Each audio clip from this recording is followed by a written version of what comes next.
Collectibles friends, it's another day, another Pokemon investing / collecting video here. Man, you hear a lot of the same talk, the same sort of thing when we're talking about Pokemon investing in Pokemon cards. It is the same videos really for me over and over. I hear the same sort of sealed Pokemon talk, and it really just boils down to, okay, which of the sets over the last 2-3 years should we be buying into at what we've seen as elevated price points here over the last 60 days.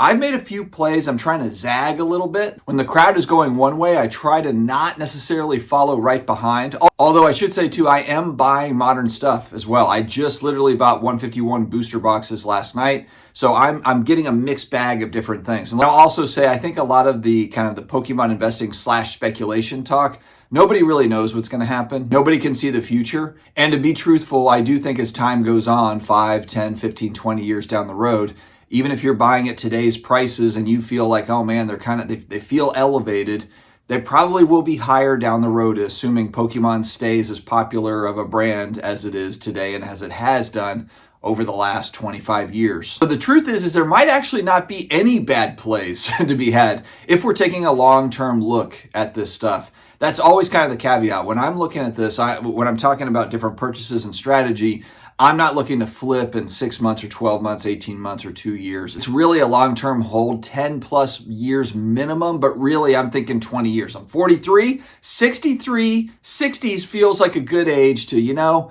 maybe it's time to sell off the Pokemon holdings. I'll be right around in retirement age, and will I want to have all the stuff? The answer might be yes, but the answer also might be, you know what? We're downsizing, we want to travel more. Let's sell off the Pokemon stuff. So here we are. That's the context of these particular buys. So one thing I've noticed, of course, what's a really hot set right now? And actually, they just announced a reprint for it, Surging Sparks. Very popular set. Lots of people excited about all the Surging Sparks stuff. A lot of people like opening packs for Surging Sparks.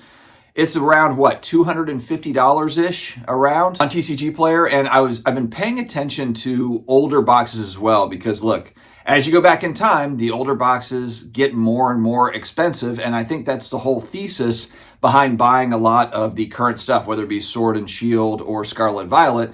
It's like, hey, as time goes on, this stuff just continues to kind of move up in price, whether it's rip and shippers that are ripping open a lot of it or a lot of sealed holders, just less of it coming to market, and demand is high. People have nostalgic feelings towards it, etc. So Surging Sparks is one that is hot right now. That's one that's moved up in price quite a bit.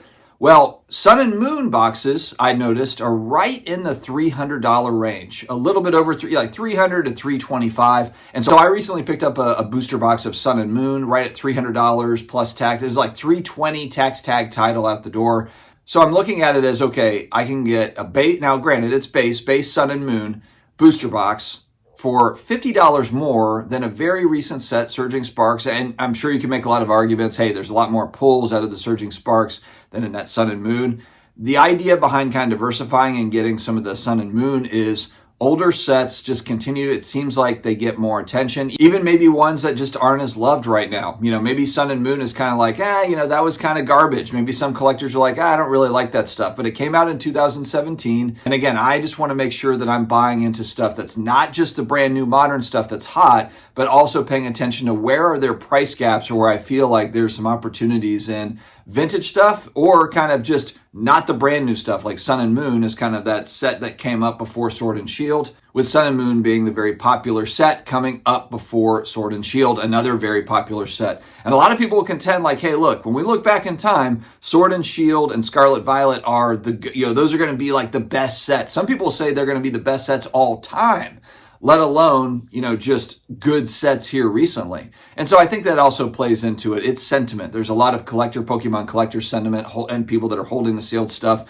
that feel like it's just a really great product overall. Just a lot of great sets in there. But I don't think it really hurts when you see a bump up in price for like a Surging Sparks and you look at what else can you get for your money. I'm certainly happy to add in some Sun and Moon boxes as time goes on. If they stay at about 300, I don't think that in 10, 15, 20 years, Sun and Moon boxes will be 300. I think that they're going to continuously move up. They're just not as talked about as much because it's not stuff over the last 4 or 5 years that people have really been focused in on. Next up, I bought a sealed pack of first edition Fossil. It's a PSA 9, it's graded a PSA 9. And are there huge, massive hits in this set that could come out of this pack? I suppose possibly, but really the reason why I wanted to get this is for historical value. Again, as we move forward in time and more of these packs are opened in rip and ships or breaks or whatever it might be, there's less and less of them. And then of course you've got, graded copies, which some people might put a premium on it being PSA graded, others might not. But I was looking at the price of loose packs versus the PSA graded ones, and there wasn't really a huge difference in the one that I found here. I'll probably add a handful of these graded packs going back to the early vintage stuff.